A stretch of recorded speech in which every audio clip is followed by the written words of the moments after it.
Hi everyone, welcome to our webinar today. The topic for this webinar is Interactions between Wind Turbines and Wildlife. This webinar is a presentation of the Northeast Wind Resource Center, the NWRC for short. The NWRC is supported by the U.S. Department of Energy's Wind Exchange Program, and it is managed by Clean Energy Group with support from Sustainable Energy Advantage and the Maine Ocean and Wind Industry Initiative. We have an excellent guest speaker with us today from the American Wind Wildlife Institute, and this webinar will be hosted by Warren Leon. Warren is an executive director for the Clean Energy Group and the Cleaner Energy States Alliance. Before we get started and pass it over to them, I'd like to go over a few quick housekeeping notes. All of our all of our attendees for this webinar are in listen-only mode.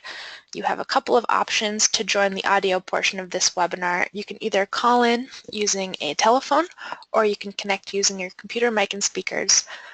There are some instructions for that on your screen. A very important note, we ask that you please submit your questions as you think of them throughout the webinar by typing them into the question box on your webinar console and hitting send. We will be reading through your questions as they come in throughout the webinar, and we're going to save about 15 minutes at the end of our presentation for a Q&A with the audience. So to make sure that we get to your question, type it in when you think of it. Don't wait until the very end to submit your question.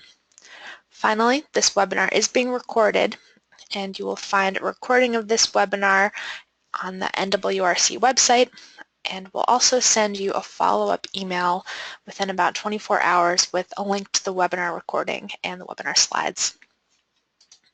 So with that, I'm going to pass it over to our host for this webinar, Warren Leon, and he will introduce the project and the topic for our webinar today. Hey, thanks very much, Samantha. You know, for many years, the U.S. Department of Energy Wind Program has done an excellent job of promoting information sharing and the distribution of credible information about wind energy.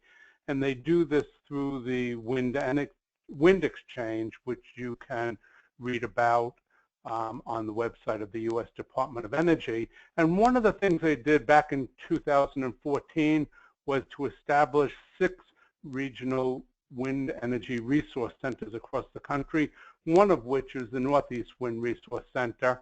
And if you go to the next slide, what we try to do is find ways to share information that's unbiased, that's accurate about land-based and offshore wind energy in the region.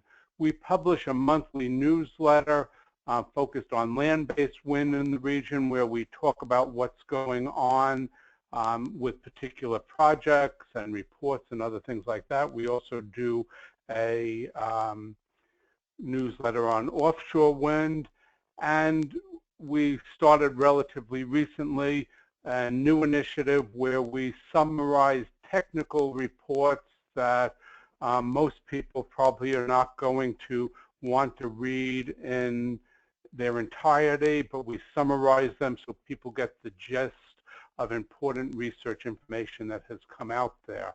You can read about us at northeastwindcenter.org. And if we go to the next slide, today we're going to focus on the topic of the relationship between wind and wildlife. This is a very important issue, and luckily for us, we have with us the probably best person in the country to give a good overview about the state of knowledge on the relationship between wind energy and wildlife, and that person's Allison. He's a senior certified ecologist, and he's director of research and evaluation for the American Wind Wildlife Institute, or AWWI.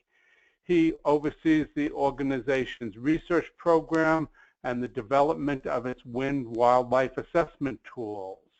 Now, Tabor has an MS in forest ecology from the Yale School of Forestry and Environmental Studies, and he also has a PhD in ecology from the University of Minnesota. Before he joined the staff at AWWI, he was Vice President for Science, Policy, and Climate Change at Mass Audubon, and he also previously served on the faculty of the Ohio State University and the University of Colorado. He was also director of the Rocky Mountain Biological Laboratory and was a program officer at the National Science Foundation. Well, with that introduction, let me turn it over to Tabor, who's going to give an overview of what's known about wind-wildlife interactions and what sort of research is going on these days. So Tabor, all yours. All right, well, thank you, Warren, and welcome everybody to this presentation. And I'm very pleased to have the opportunity to talk with you about this topic, which is Warren has described is a very important one, and also there's a lot of information, and so I'll give you an overview of what I consider to be some of the key points, and if during the question and answer period, if you have a topic you'd like me to address that I didn't, or we can go into more detail on any of the specific topics that I've covered. Just to give you a brief outline of my presentation, although my presentation is primarily going to focus in the area of wind-wildlife interactions on what we would consider to be adverse impacts, so the negative effects of wind energy on wildlife, I think it's important to provide some context, both in terms of why we are interested in developing wind and also some of the drivers behind future wind energy development. Then I'll talk briefly about wind energy and wildlife and where the concerns are. Tabor, yes. You're breaking up somewhat. Is there a, are you on your headphone? Oh, I'm sorry about that. No, I'm speaking through my mouthpiece. Is that better? Okay, well, yes. Thank you. Okay. Well, I apologize for that. So I will talk about what we know and what uncertainties remain, and then talk about some of the current research focus, particularly as represented by a recent wind wildlife research meeting that AWWI hosts in December 2016, and then provide an overview of my organization, AWWI, and its structure and mission and how that relates to trying to address some of these uncertainties around wind energy and wildlife. So first, just in talking about, as I referenced before, some of the benefits and drivers, why wind? I think probably most of the people on the call are familiar with wind as a renewable energy that emits no carbon in the process of producing electricity, which is reducing carbon emissions is considered to be essential in order to avoid the worst effects of climate change on wildlife and human systems. Wind energy also, in the process of producing electricity, doesn't emit the common air pollutants associated with fossil fuels, such as nitrous oxides, sulfur oxides, and mercury, which are also known to have effects on wildlife and human health. Most fossil fuel plants are thermal power plants and generate a lot of heat, and so consume and withdraw tremendous quantities of water in order to cool the power plants, and can be a major source of concern in parts of the country where water availability is limited. And from an economic perspective, over the years, wind has gotten cheaper and cheaper, and according to the U.S. Energy Information Agency's most recent report from 2016, wind energy is essentially as cheap as any other source of electricity, and in many cases cheaper in some parts of the country.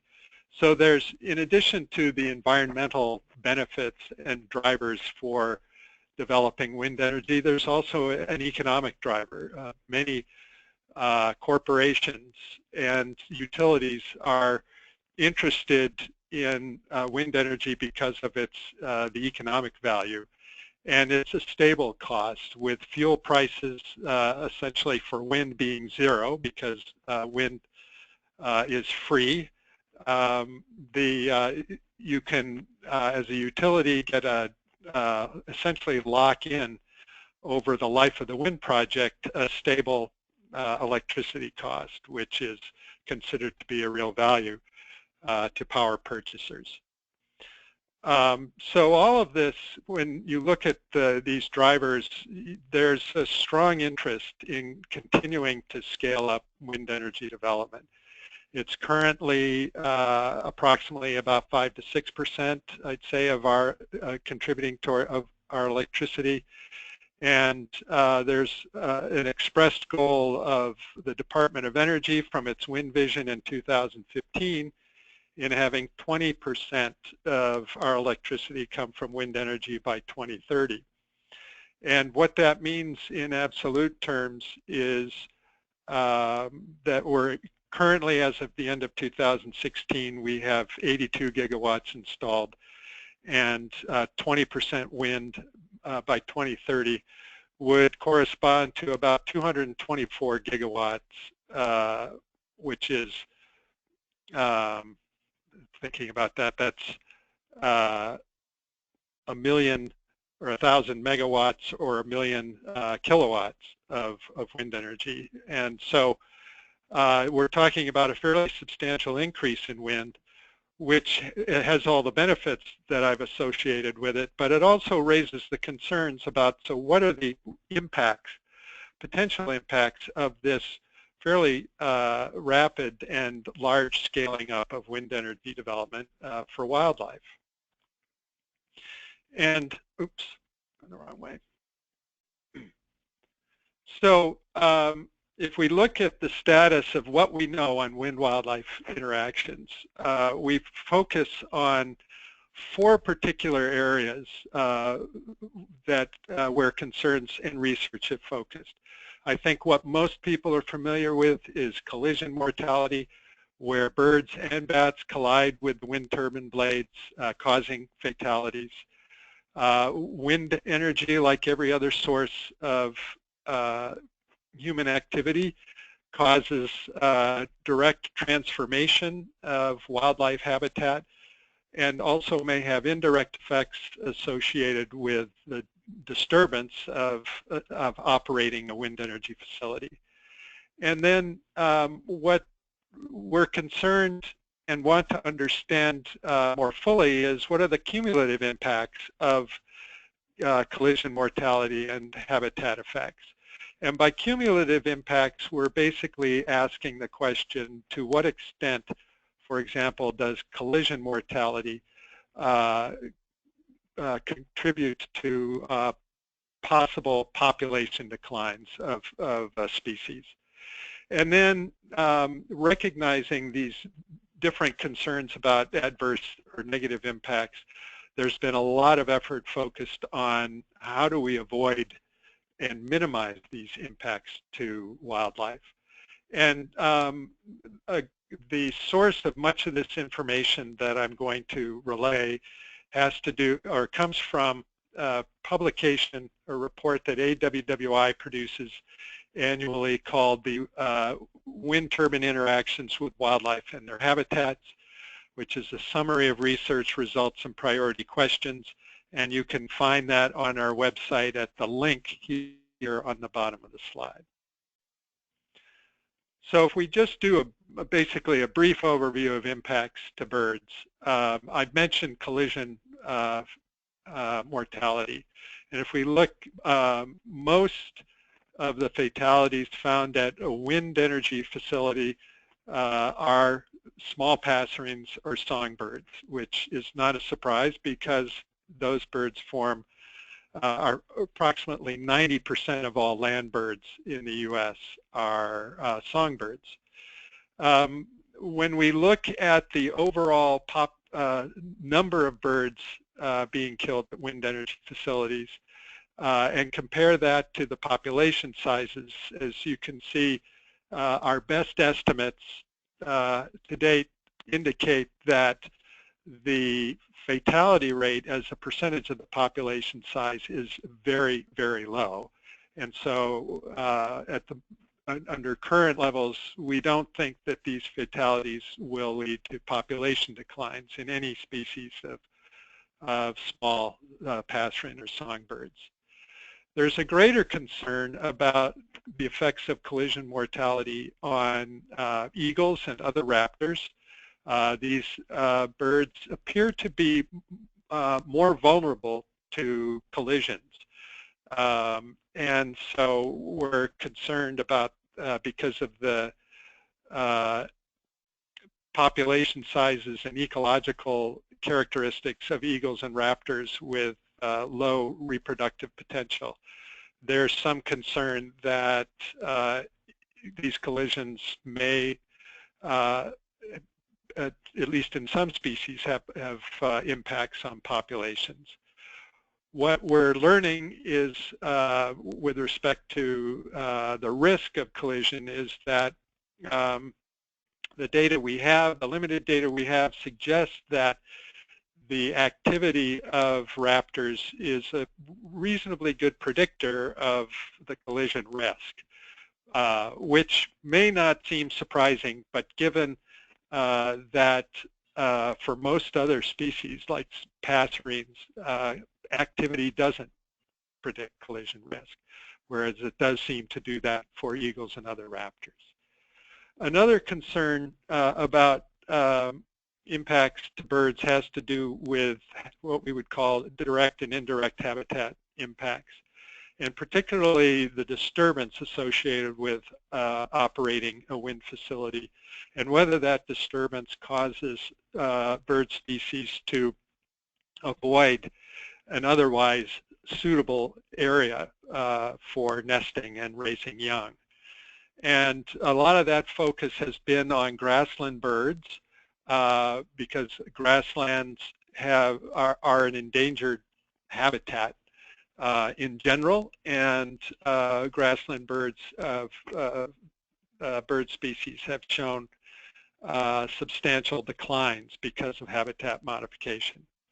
And so what we see is that there have been some studies, and these studies to date suggest that indeed some species do show reduced abundance near turbines, and some species show this reduction in abundance consistently, but other species either show no effect or the effect varies from project to project.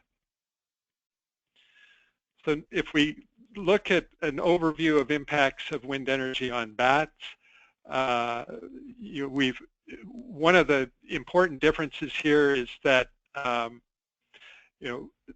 mortality of collisions in birds has been observed in approximately 200 species, whereas bat fatalities, we're looking at the fatalities concentrated in far fewer number of species. 22 species, in fact, have been found as collision fatalities at land-based wind energy facilities in the U.S. and Canada. And the level of collision mortality suggests that there, at least in some species, and we'll talk about this a little bit more later, there may be a potential for population level impacts. These fatality rates vary across projects and regions of the country and by bat species. The highest bat fatality rates have been observed in projects in the Central Appalachians, with the lowest fatalities in the Great Basin and southwestern deserts. Further, fatalities are concentrated in 3 species of migratory tree bat. Hoary bat, eastern red bat, and silver-haired bat account for almost 80% of the total number of bat fatalities. And so further underscoring potential concerns on populations of these species. What we are observing is, particularly in some parts of the country, bat fatalities are substantially higher than collision fatalities of birds, which has led to a number of questions about why this is the case. And there, a lot of these explanations have focused on whether or not bats are attracted to turbines. The sounds produced by wind turbines, a turning turbine blade, or whether or not there are concentrations of insects near turbines, or whether or not bats are attracted to turbines because of mating or roosting behaviors. All of these are being looked at as possible reasons why bats are colliding with turbines at higher rates than birds at many projects, particularly in the eastern and western, midwestern U.S. But one of the things that we're observing in the process of evaluating these impacts is that there are techniques for reducing these fatalities, and one of these is shutting down wind turbines at low wind speeds. The idea of doing so is based on the concept that bats will not fly at higher wind speeds because for energetic reasons, as well as their insect prey will be scattered by higher winds. And so if you shut down wind turbines at lower wind speeds, like 5 meters per second, which is a number that may not be intuitive, but you know, the wind speed at which a turbine begins generating electricity for most turbines is about 3 or 3.5 meters per second. So if you increase, you know, you shut down the turbine at a wind speed where it might be generating electricity, you will potentially reduce bat fatalities by 50% or more. And this technique is often referred to as curtailment. So there have been several studies on this approach, and they've consistently showed that curtailment or shutting down turbines at low wind speeds will reduce bat fatalities. And there's a lot of interest in applying this more broadly at wind facilities across the country, with the challenge that when you're shutting down a turbine, it's not producing electricity, so there is some power loss and lost revenue for the company, which is an important consideration. So there are several important open questions about impacts that still remain to be investigated. One is the relationship between turbine height and collision risk. One of the trends we're seeing in turbines is they're getting taller, which makes them more efficient. But one of the concerns is as the turbines get taller, will collision fatalities increase? And we don't have a lot of good data on that right now. There's some suggestion that that would be the case for bats, but it's unclear whether bird fatalities will increase with turbine height. We talked about curtailment as a mechanism for reducing bat fatalities and the concerns about power loss.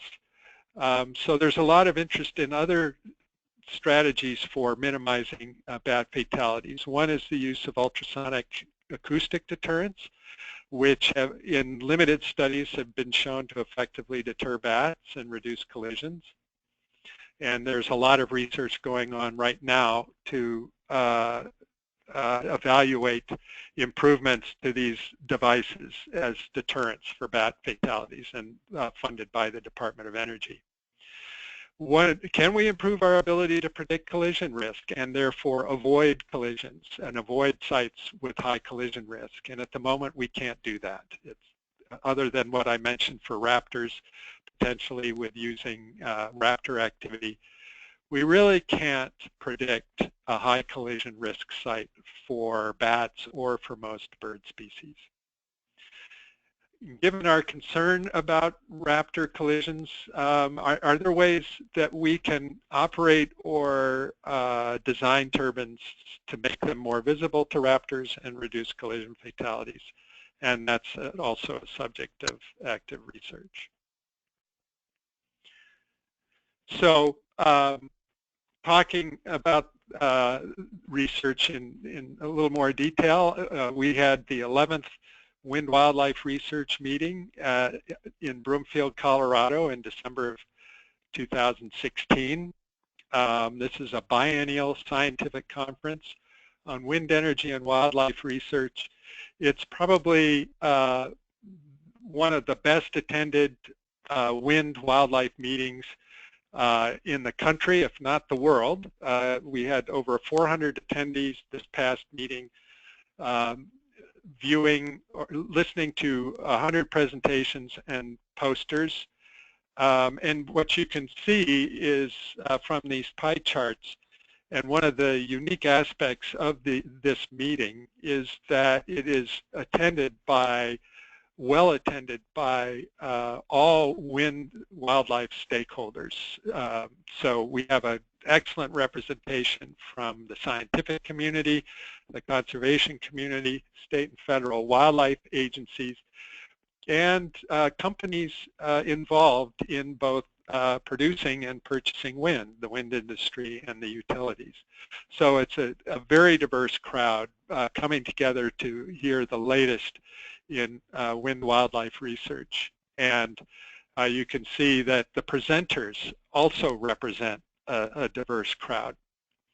If you're interested in learning more and reading, seeing proceedings from previous meetings, and at some point in the next few months, the proceedings for the 2016 meeting, the website link is down here in the lower right-hand corner for you to get information. And I strongly encourage people to do that, to visit with that website. Some of the major topics covered at the meeting and previous meetings is that, you know, we've had presentations balancing energy development and wildlife conservation. So balancing the benefits of wind energy, as I described earlier, while minimizing impacts to wildlife. There's more and more interest in sharing international experiences, particularly with Europe, who has you know, a very active and vibrant wind energy development program, particularly offshore. The U.S. has its first offshore wind farm off of Block Island in Rhode Island, and so Europe has much greater experience with offshore wind energy, and learning and sharing those experiences was an important part of the meeting. I talked a fair amount about collision fatalities, and there's a lot of interest in improving the efficiency and accuracy of those fatality estimates to make sure that we're understanding exactly what is happening, getting a better estimate of what is happening, as well as by understanding the impacts, coming up with better solutions for minimizing those fatalities. And also what I want to talk a little bit more about in some detail, both when I talk about AWWI, but also more specifically about bats. There is a lot of interest in evaluating strategies for minimizing these impacts, both in improving our ability to detect and deter raptors and bats, and therefore reduce collision fatalities.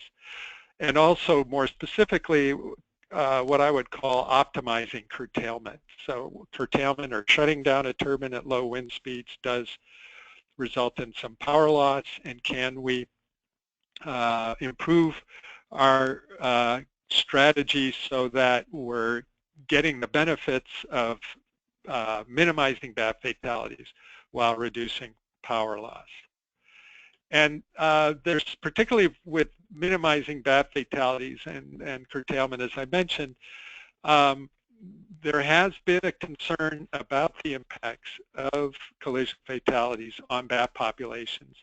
And most recently, in fact, Friday of last week, a paper came out describing a modeling exercise to evaluate the effects of current fatality levels of hoary bat, which is a migratory tree bat, on the sustainability of the hoary bat population and its persistence. And this kind of exercise is challenged by the fact that we don't actually know how many hoary bats there are in North America.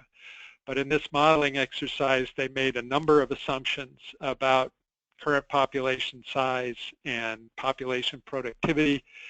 And essentially, based on that modeling work, they suggested that we need, in the absence of conservation measures, wind energy may pose a substantial threat to hoary bats in North America.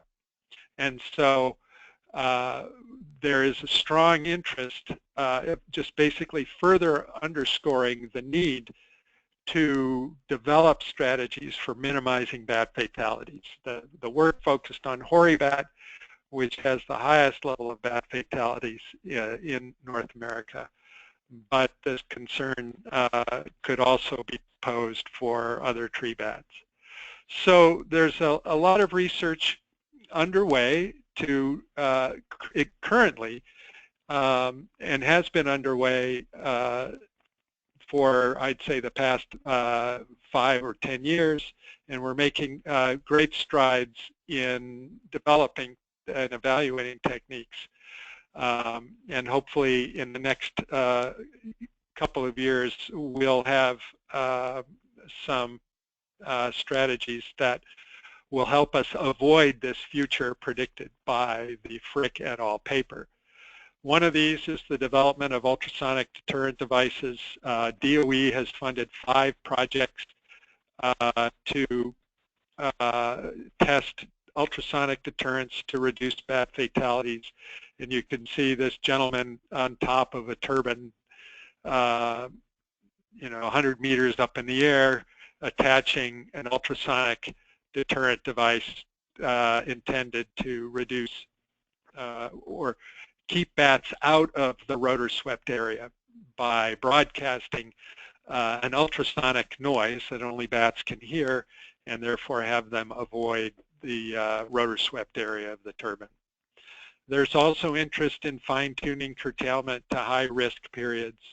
Timer, which is a system developed by Norman Doe Associates, uses bat acoustic activity and temperature and wind speed, and monitors those to send a signal to turbines when they should curtail or shut down.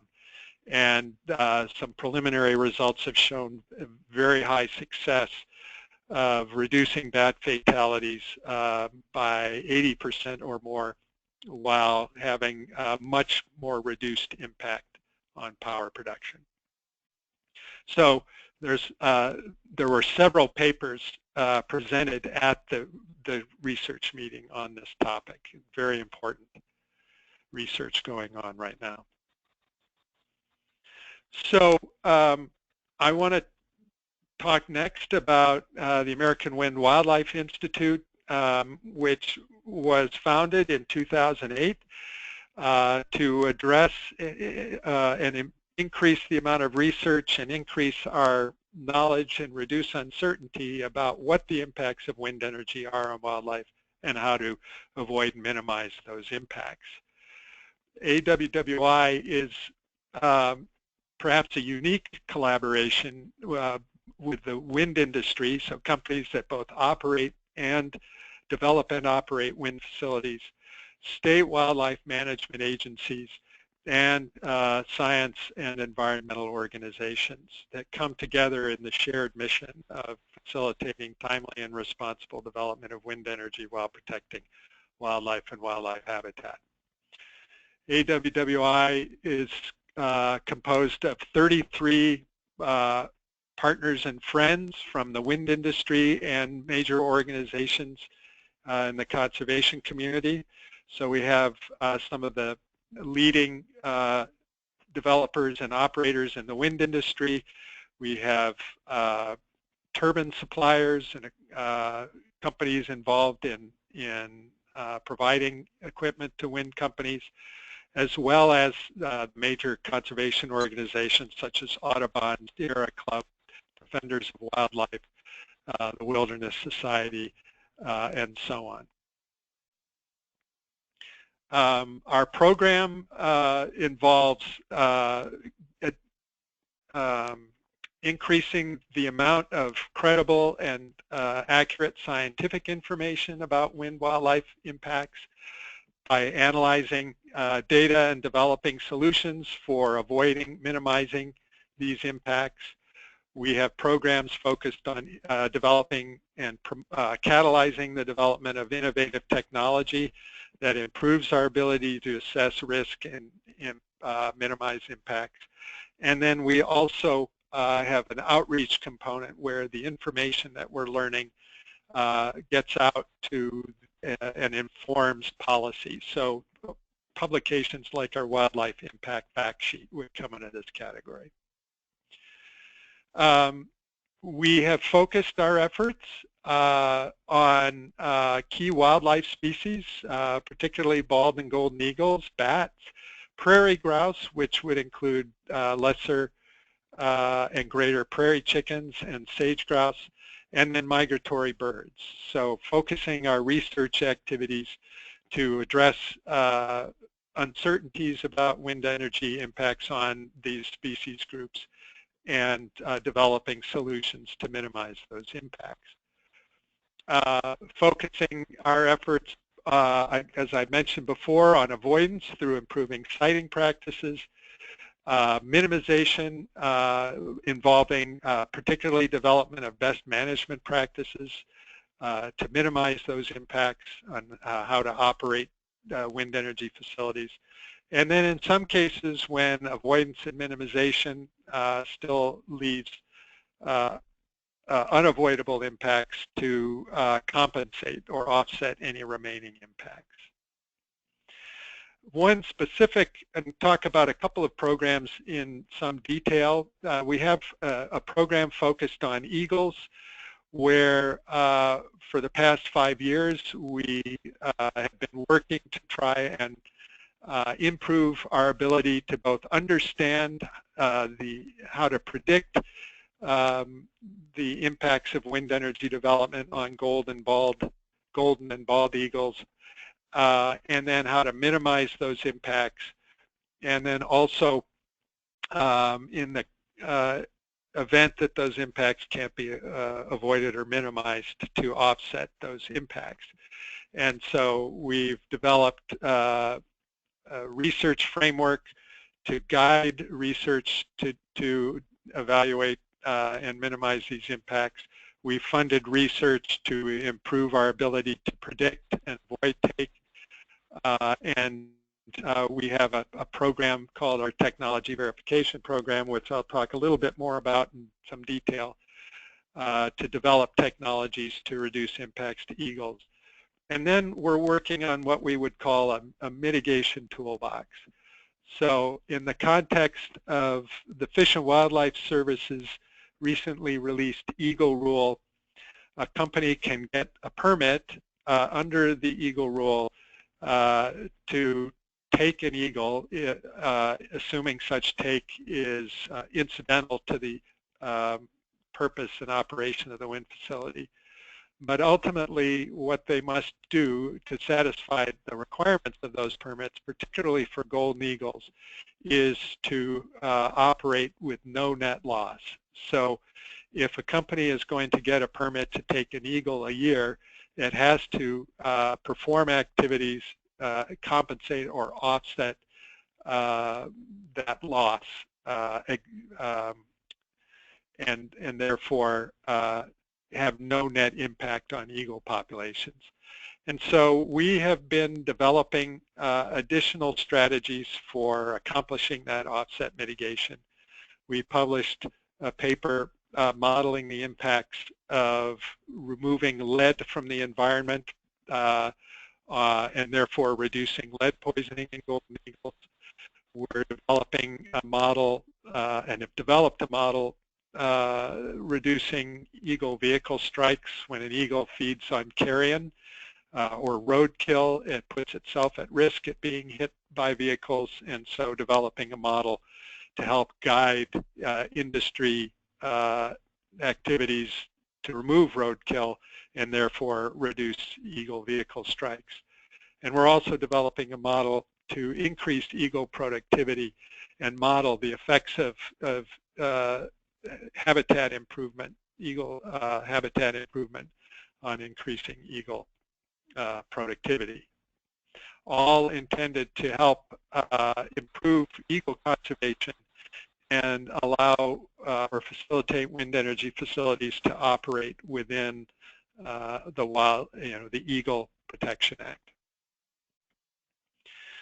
We've also developed a technology or technological verification program focused specifically right now on eagles and raptors, where we have a program of third-party evaluation where AWWI works with contractors to and investigators to design and execute research to evaluate technologies intended to reduce collision fatalities of eagles in particular, but potentially other raptors at wind energy facilities. And all the results of these investigations will be made public and, if warranted, will be published in the peer-reviewed literature. We have our current projects. We completed and published a study back in 2015 looking at the effects of whether or not ultraviolet light may alert and or deter raptors and eagles from wind turbines.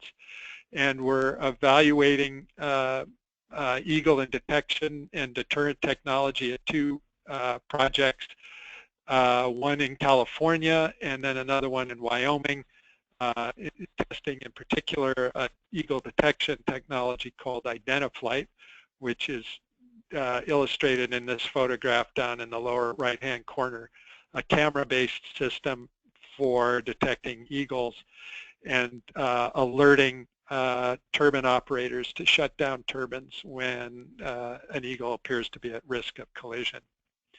And we also have two projects that we will be conducting under awards made to AWWI by the Department of Energy in a recent funding opportunity, where we will be evaluating DT Bird, which is a detection and deterrent system to reduce eagle fatalities, and further evaluations of Identiflight. Briefly on some other projects, we've developed something called the Landscape Assessment Tool. We developed this GIS-based decision support tool in collaboration with a nature conservancy.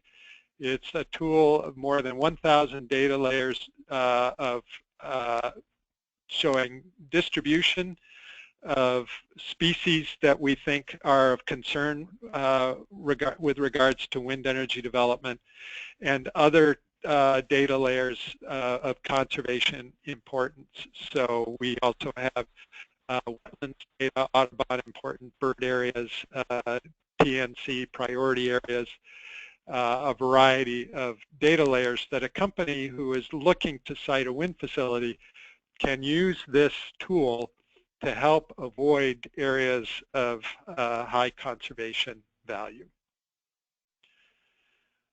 We're also developing what we're calling AWWI, or the American Wind Wildlife Information Center, which is a database of both publications and reports, and right now fatality monitoring data. So we have a library which is publicly available that you can go in and search, and for well over 1,000 publications in the peer-reviewed literature and unpublished reports on wind energy and wildlife, and that's available through our website. And then we also have a database, a confidential database right now of fatality data, bird and bat fatality data that has been contributed to the database by wind energy companies in order to increase the amount of data available for analysis and therefore improve our understanding of fatality impacts of wind energy, and therefore provide us with an understanding of risk and how to avoid that risk. And then finally, we're also developing a national wind wildlife research plan. This is our most recent activity, where we will be outlining and integrating research priorities from a variety of organizations to highlight the research priorities needed to achieve the DOE wind vision and minimize impacts to wildlife. We'll describe both the areas or priorities that AWWI will focus on and suggestions for other parties who could focus on additional priorities, as well as describing the strategies to ensure that the results and tools that result from this research are indeed used. It's important not just to increase our knowledge and tools available, but to devise strategies so that those tools get used and reduce impacts. We anticipate that this plan will be available on our website in the April-May timeframe of this year, and the plan reflects broad input from our stakeholders at AWWI, but also from individuals and organizations from outside of AWWI. So with that, that's a very brief summary and overview, and I'm happy to answer any questions you might have. Hey, thanks very much, Tabor. Thanks for the well-organized, thorough presentation. There are a large number of questions. I'm going to try to get through as many as I can in the time possible, but because of the large number of questions, we may be back in touch with you to see if we can get you back on the phone for a different session to only answer questions. But let's go through the ones we can now. One has to do with raptors in the east versus the west. Has there been any distinction made between the risks to eagles and raptors in eastern habitats versus western habitats? Well, that's a good question, and trying to understand regional variation and impact is important. What we know based on the publicly available fatality data is that incidents of and rates of raptor collision fatalities are higher in the west than they are in the east. And this is attributed to the higher abundance and activity of raptors. And there's, as people will know, there's a different species pool. Some overlap, but largely there's a different species pool. When we look at facilities in the east with respect to eagles, I'm not aware of any fatalities of either bald or golden eagles at wind energy facilities in what I would call the Atlantic coast or northeastern U.S. There have been some bald eagle fatalities at wind facilities in Iowa, and essentially all of the golden eagle fatalities are at facilities in the western U.S., particularly Wyoming and California. Okay, and you early on said that among Raptors, activity predict collisions, but not for passerines and songbirds. What do you mean by that? Well, so one of the things you can do in pre-construction risk assessments at a wind energy facility to try and assess the potential risk of a facility on wildlife, the companies will, and the consultants who they've hired will go out and measure bird activity, usually through some kind of point count survey, where they'll stand at a point for a period of time and count all the birds they see or hear.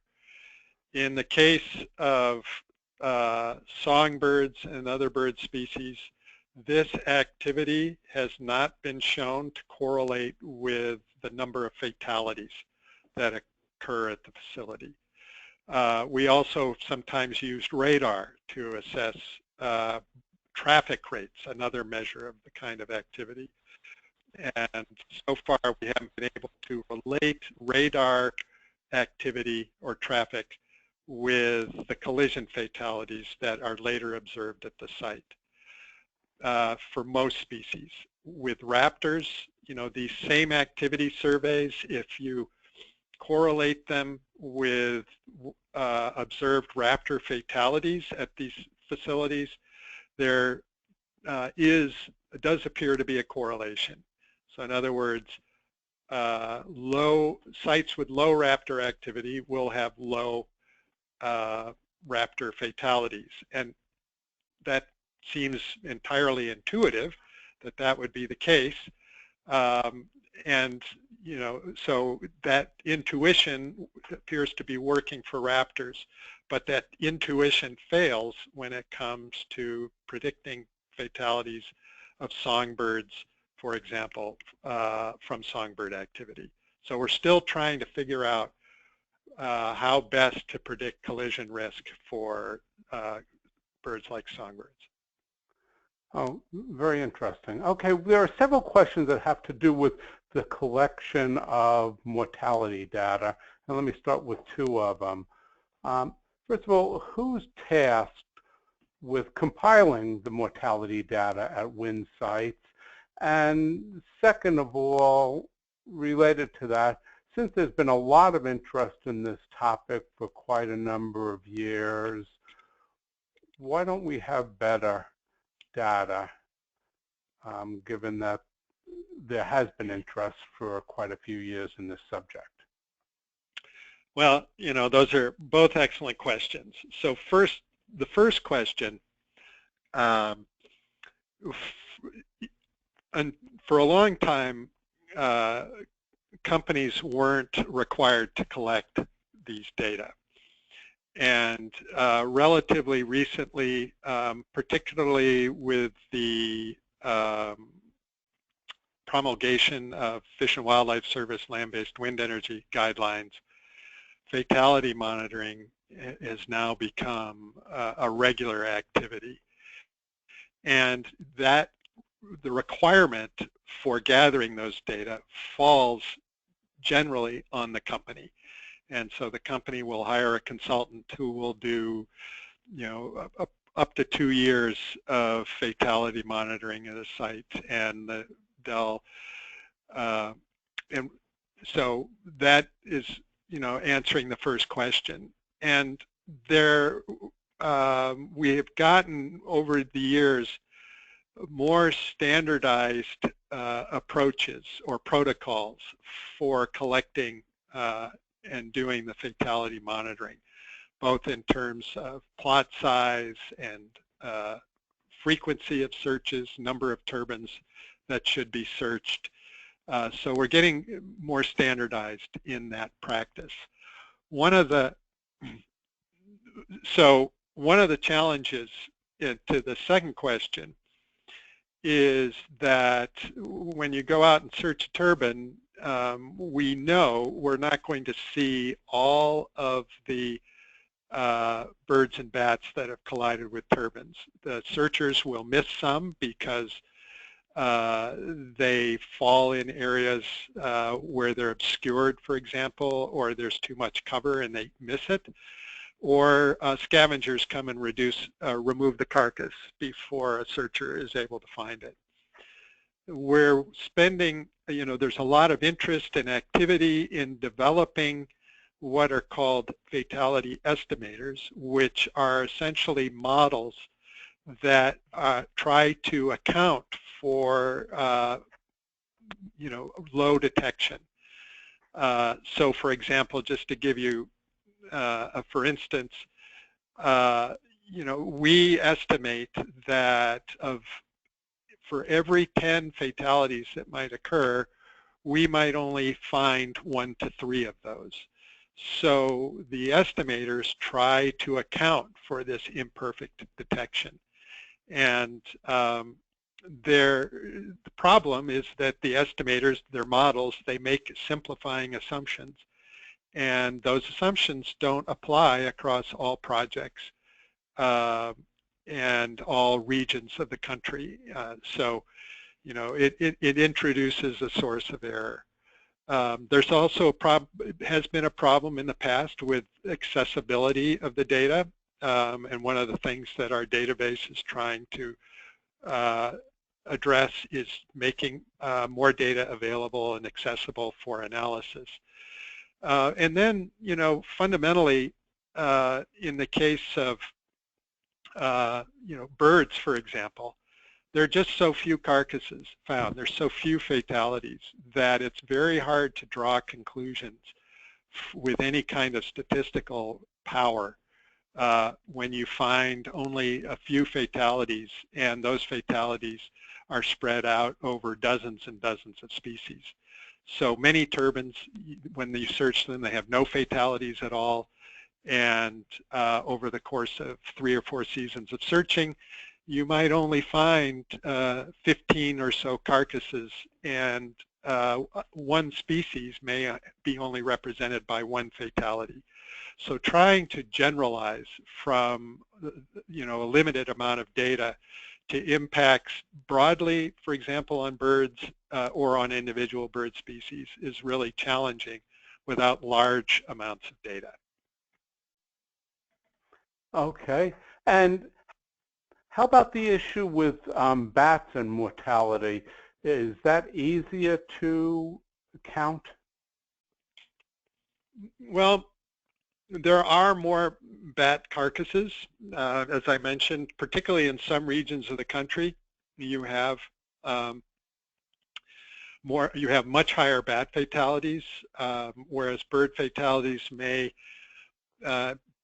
adjusted estimates of bird fatalities may range between 3 to 4 birds, or to put it on another basis, 6 to 10 birds per turbine per year.